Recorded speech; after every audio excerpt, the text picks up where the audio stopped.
ایاز خان نقشبندی کے official channel Naqshbandi speeches کو subscribe کریں۔ اور اللہ والوں کی ایک سب سے بڑی نشانی ہے وہ کبھی کسی سے اپنی ذاتیات کو لے کر اختلاف نہیں کریں گے۔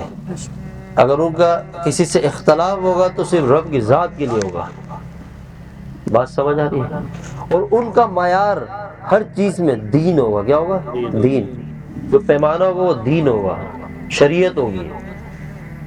اب یہ انجینئر مرزا جو ہے، جو اس دنیا کا سب سے بڑا فتنے میں آتا ہے، حالانکہ اس کا تذکرہ نہیں کرنا چاہیے، لیکن ہم نوجوان سنتے ہیں، اس کی ایک ایک بات آپ سنیں اول سے آخر، تکبر سے خالی نہیں ہے۔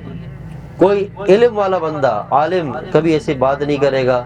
اور جس نے معیار بنائے کہ مجھ سے وہ انسان گفتگو کرے جس کے اتنے ویورشپ ہو، جس کے پاس اتنے ویوز آتے ہوں ملینز کی تعداد میں، وہ مجھ سے بات کرے، تو ویوز تو پھر انڈیا میں ایک سے ایک کے پاس ہے، ہر ناچنے گانے والی کے پاس ہے، تو کیا اس سے بحث کرے گا؟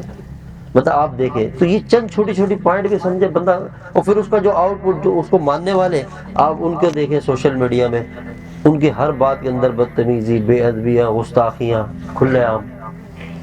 تو یہ ایک فتنہ ہے کریٹ ہو رہا ہے اس دنیا میں۔ اس کی وجہ کیا بن رہی ہے کہ ہم عقل کے ذریعے چل رہے ہیں، ہم فزیکلی جو صحبت ہے، جو فزیکلی چیزیں ہوتی ہیں، اس کو ہم نے چھوڑ دیا۔ ہر بندہ آرام پرست ہو گیا، وہ کہتا ہے میں بیٹھ جاؤں ایک جگہ اور مجھے بس جو علم آئے موبائل کے ذریعے، سوشل میڈیا کے ذریعے میں سنوں۔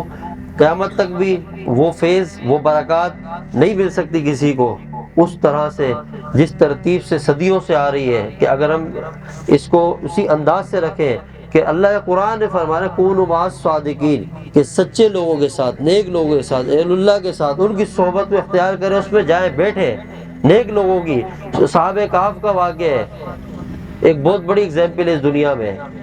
صحابہ کہف وہ لوگ چند نوجوان تھے اپنے ایمان کو بچانے کے لیے، غار کے اندر کئی صدیوں تک سو گئے، اللہ نے ان کو لمبی نیند عطا کر دی۔